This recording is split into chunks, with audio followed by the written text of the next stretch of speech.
Everyone, welcome to my channel Purnima star achiever. आज का हमारा टॉपिक है हिंदी।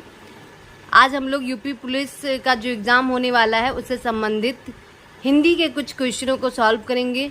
हो सकता है कि जो आज मैं क्वेश्चन कराऊं उसमें से 2-4 क्वेश्चन या उससे ज़्यादा क्वेश्चन फंस जाए और आप वो एग्ज़ाम में अच्छे से कर पाओ और अच्छे से अच्छा अंक ले आओ। तो चलिए शुरू करते हैं पहले क्वेश्चन से। पहला क्वेश्चन है, शीत शब्द का विलोम क्या है? शीत शब्द का विलोम होता है उष्ण। क्या होता है? उष्ण। उष्ण। दूसरा क्वेश्चन है, जो कठिनाई से मिलता है। यहाँ पे एक वाक्य के लिए एक शब्द पूछा गया है, तो जो कठिनाई से मिलता है उसको हम क्या बोलते हैं? दुर्लभ। क्या बोलते हैं? दुर्लभ। जो कठिनाई से मिलता है उसको दुर्लभ बोलते हैं। नेक्स्ट क्वेश्चन है, पराजय में उपसर्ग क्या है? ये सारे क्वेश्चन मैं आपको इसलिए करवा रही हूँ क्योंकि ये सारे क्वेश्चन प्रीवियस ईयर क्वेश्चन में आ चुके हैं, इसीलिए हो सकता है कि शब्द ये ना हो लेकिन उपसर्ग यही पूछा जाए, तो इसीलिए आप लोग ध्यानपूर्वक समझिए और अच्छे से पढ़ाई कीजिए। पराजय में उपसर्ग है परा। अगला क्वेश्चन है, लिखावट में कौन सा प्रत्यय है? लिखावट में प्रत्यय है आवट प्रत्यय। कौन सा प्रत्यय है? आवट प्रत्यय। फिर पांचवा क्वेश्चन है, महोत्सव का संधि विच्छेद क्या है? तो महोत्सव का संधि विच्छेद होता है महाधन उत्सव। महाधन उत्सव। छठा क्वेश्चन है, देशभक्ति में कौन सा समास है? तो तत्पुरुष समास है। तत्पुरुष समास। कौन सा समास है? तत्पुरुष समास है। फिर अगला क्वेश्चन है, वीर रस का अस्थाई भाव क्या होता है? तो वीर रस का अस्थाई भाव होता है उत्साह। वीर रस का अस्थाई भाव उत्साह होता है। आठवां क्वेश्चन है, अंधेर नगरी नाटक के रचयिता कौन है? तो अंधेर नगरी नाटक के रचयिता भारतेंदु हरिश्चंद्र जी हैं। भारतेंदु हरिश्चंद्र। कौन है? भारतेंदु हरिश्चंद्र।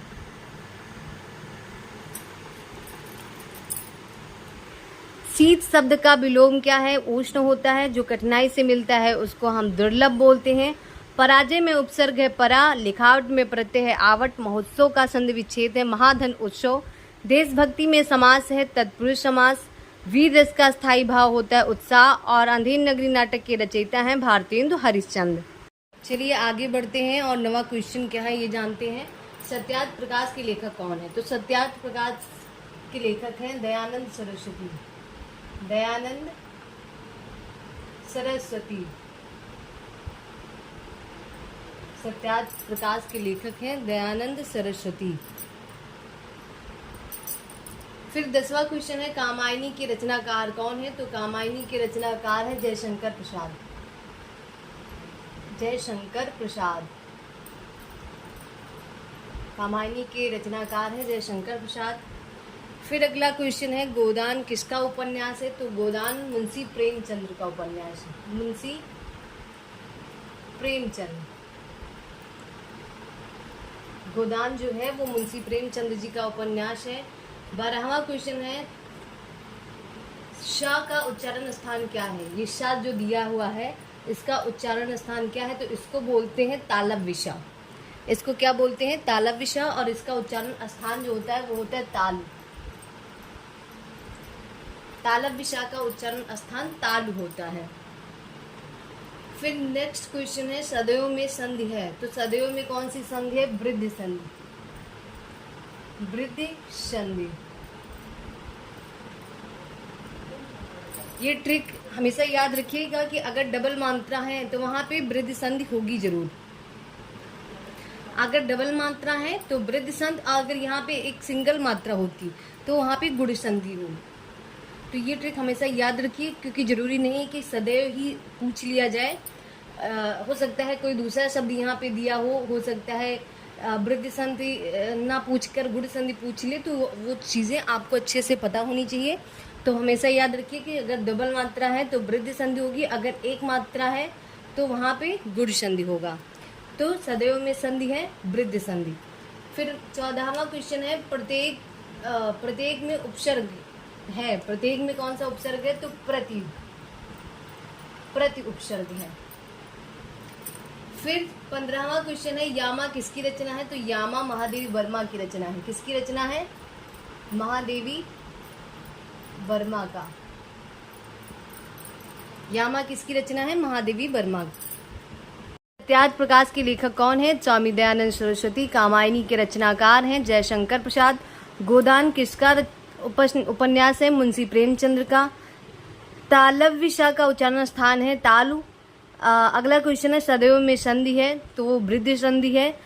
फिर 14वां क्वेश्चन है, प्रत्येक में उपसर्ग है तो वो प्रति है, मतलब प्रति उपसर्ग लगा हुआ है प्रत्येक में।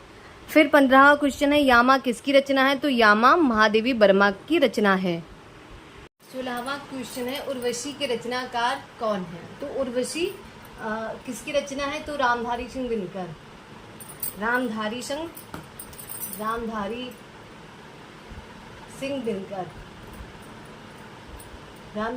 रामधारी सिंह दिनकर किसकी रचना है? उर्वशी रामधारी सिंह दिनकर की।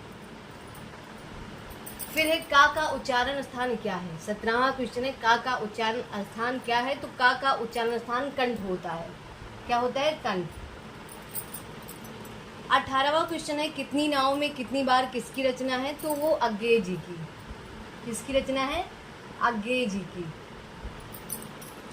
फिर 19वां क्वेश्चन है, इत्यादि में कौन सा संधि है? तो यहाँ इत्यादि में यड़ संधि है। और हमेशा याद रखना कि अगर किसी शब्द में आधा वर्ड दिख जाए तो वहाँ पे यड़ संधि होता है। 20वां क्वेश्चन है, संध्या गीत किसकी रचना है? तो संध्या गीत महादेवी वर्मा की रचना है। महादेवी वर्मा की। फिर 21वां क्वेश्चन है, अजातशत्रु किसका नाटक है? तो अजातशत्रु जो नाटक है वो है जयशंकर प्रसाद। कौन है? जयशंकर प्रसाद। जयशंकर प्रसाद का नाटक है अजातशत्रु।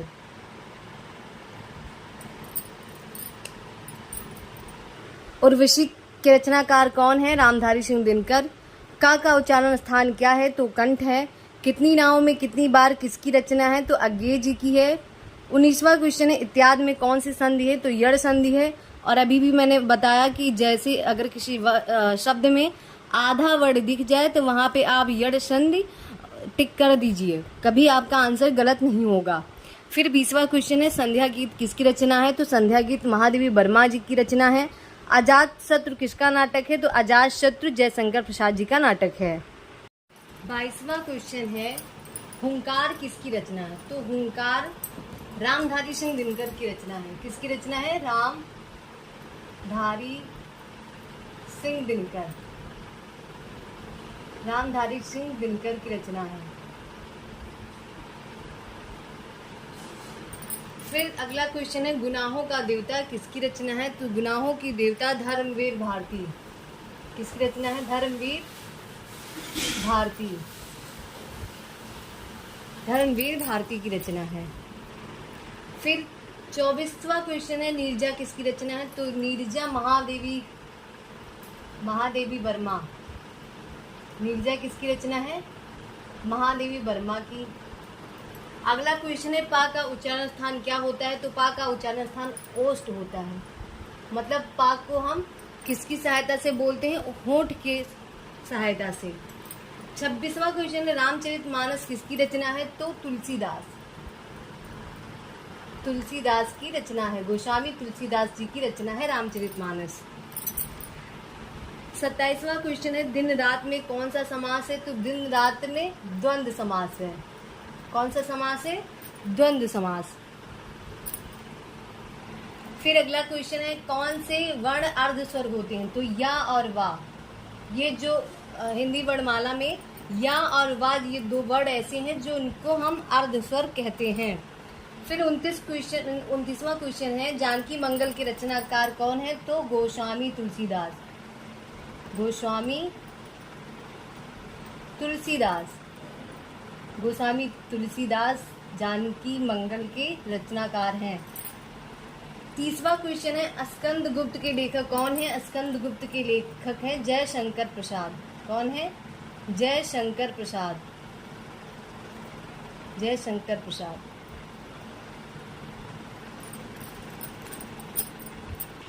एक बार फिर से समझ लेते हैं।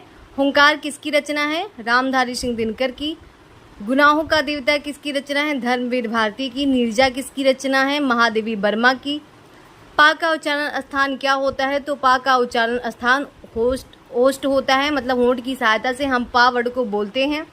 अगला क्वेश्चन है, रामचरितमानस किसकी रचना है? तो गोस्वामी तुलसीदास जी की रचना है। दिन रात में कौन सा समास है? तो दिन रात में द्वंद्व समास है। कौन से वर्ड अर्धस्वर होते हैं? हिंदी वर्णमाला में कौन से वर्ड होते हैं जो अर्धस्वर, जिनको हम बोलते हैं? तो या और वा, ये दो वर्ड ऐसे हैं जिनको हम अर्धस्वर कहते हैं। 29वां क्वेश्चन है, जानकी मंगल के रचनाकार कौन है? तो जानकी मंगल के रचनाकार गोस्वामी तुलसीदास जी हैं। 30वां क्वेश्चन है, स्कंद गुप्त के लेखक कौन है? तो स्कंद गुप्त के लेखक हैं जयशंकर प्रसाद। कौन है? जयशंकर प्रसाद। अगला क्वेश्चन है, नाविक का संधि विच्छेद क्या होगा? तो नाविक का संधि विच्छेद होता है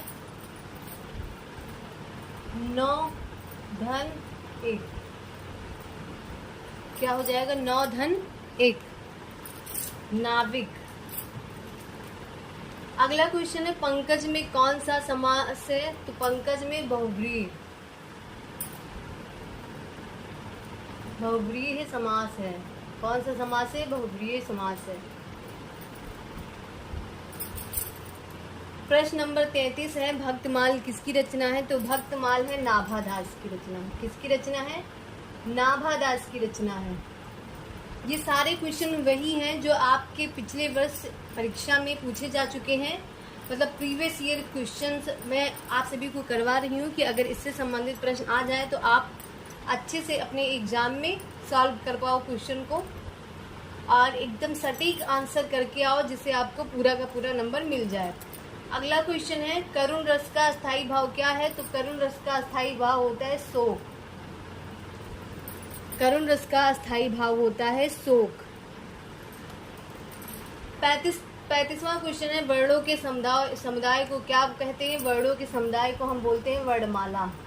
यहाँ से हमारा वर्णमाला की डिफिनेशन निकल के आई कि वर्णमाला किसे कहते हैं, तो हम आंसर में कर सकते हैं कि वर्णों के समुदाय को वर्णमाला कहते हैं। नेक्स्ट क्वेश्चन है, अनाथ का विलोम क्या होता है? अनाथ का विलोम सनाथ होगा। क्या होगा? सनाथ। सनाथ। अनाथ का विलोम सनाथ। फिर 37वां क्वेश्चन है, वाच्य कितने प्रकार के होते हैं? तो वाच्य 3 प्रकार के होते हैं। वाच्य कितने प्रकार के होते हैं? 3 प्रकार के वाच्य होते हैं। 38वां क्वेश्चन है, आ का उच्चारण स्थान क्या होता है? तो आ का उच्चारण स्थान होता है कंठ। क्या होता है? कंठ। प्रश्न नंबर 39 है, खड़ी बोली हिंदी के पहले कवि कौन है? तो अमीर खुसरो। कौन है? अमीर खुसरो। अमीर खुसरो खड़ी बोली हिंदी के पहले कवि हैं। प्रश्न नंबर 40 है, नीलकमल में कौन सा समास है? तो कर्मधारय समास। कर्मधारय समास। नीलकमल में कर्मधारय समास है। एक बार फिर से समझ लेते हैं, नाविक का संधि विच्छेद क्या होता है? नाविक का संधि विच्छेद होता है 9 धन 1। 32वां क्वेश्चन है, पंकज में कौन सा समास है? तो पंकज में बहुव्रीहि समास है।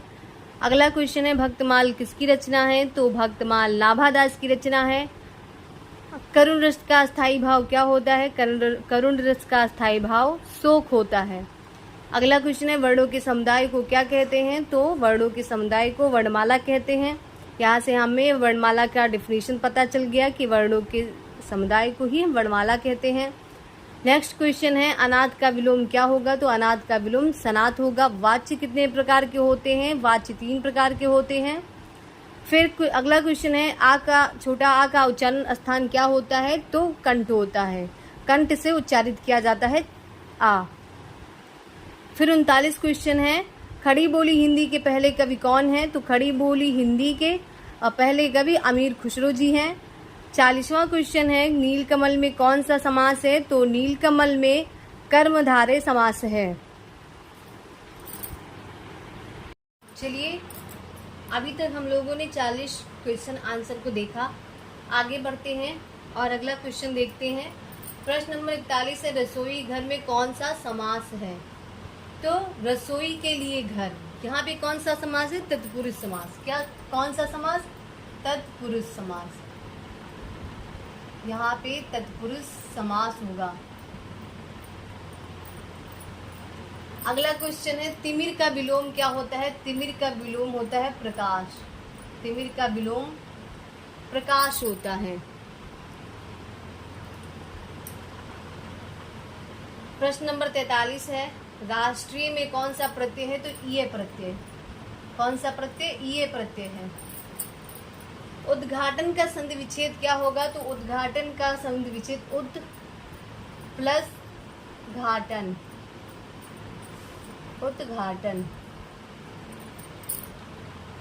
प्रश्न नंबर 45 है, परिवार में कौन सा उपसर्ग है? तो परिवार में परि उपसर्ग लगा हुआ है। कौन सा उपसर्ग लगा है? परि। फिर 46वां क्वेश्चन है, युग चरण किसकी रचना है? तो युग चरण माखनलाल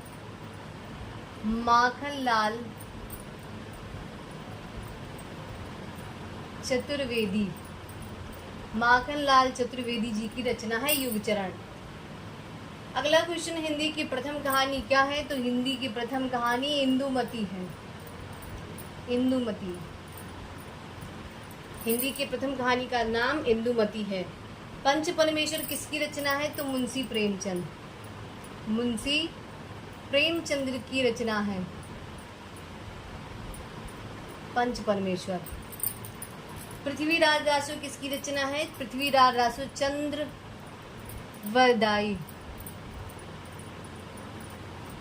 पृथ्वीराज रासो चंद्रवरदाई की रचना है। फिर 50वां क्वेश्चन है, रसिक प्रिया किसकी रचना है? तो रसिक प्रिया केशवदास, केशवदास की रचना है। रसिक प्रिया केशवदास की रचना है। एक बार फिर से देख लेते हैं, रसोई घर में कौन सा समास है? तो तत्पुरुष समास है। तिमिर का विलोम प्रकाश होता है। राष्ट्रीय में कौन सा प्रत्यय है? ई प्रत्यय है। 44वां क्वेश्चन है, उद्घाटन का संधि विच्छेद क्या होगा? तो उद्घाटन का संधि विच्छेद उत धन घाटन होगा। परिवार में कौन सा उपसर्ग है? परिवार में पर उपसर्ग लगा हुआ है। युग चरण किसकी रचना है? माखनलाल चतुर्वेदी जी की रचना है युग चरण। प्रश्न नंबर 47 है, हिंदी की प्रथम कहानी क्या नाम है? तो वो है इंदुमती। प्रश्न नंबर 48 है, पंच परमेश्वर किसकी रचना है? तो मुंशी प्रेमचंद्र जी की है। पृथ्वीराज रासो किसकी रचना है? चंद्रवरदाई जी की है। फिर 50वां क्वेश्चन है, रसिक प्रिया किसकी रचना है? तो रसिक प्रिया केशवदास जी की रचना है। हम लोगों ने यूपी पुलिस का जो एग्ज़ाम होने वाला है उससे संबंधित हिंदी विषय के प्रश्नोत्तर को पढ़ा है। आप लोग इस वीडियो को देखिए और प्रश्न उत्तर को समझिए और याद कर लीजिए, जिससे अगर ऐसे क्वेश्चन आपके एग्ज़ाम में आ जाएं तो आप लोग उस क्वेश्चन का एकदम सटीक आंसर टिक करके आओ और अपनी परीक्षा में खूब अच्छे अंक लेकर उत्तीर्ण हो जाओ और एक गवर्नमेंट जॉब पा जाओ। ऐसे ही मेरे वीडियो को पाने के लिए मेरे चैनल को सब्सक्राइब कर लीजिए, बेल आइकन प्रेस कर लीजिए, जिससे मेरी वीडियो की नोटिफिकेशन आप सभी तक पहुंचती रहे। मेरे वीडियो को लाइक कीजिए, शेयर कीजिए और कमेंट करके ज़रूर बताइए कि आप सभी को मेरा वीडियो कैसा लगता है और मेरा वीडियो आप सभी के लिए कितना यूज़फुल रहता है, आप उससे कितना सीख पाते हो, ये कमेंट करके ज़रूर बताइएगा। धन्यवाद।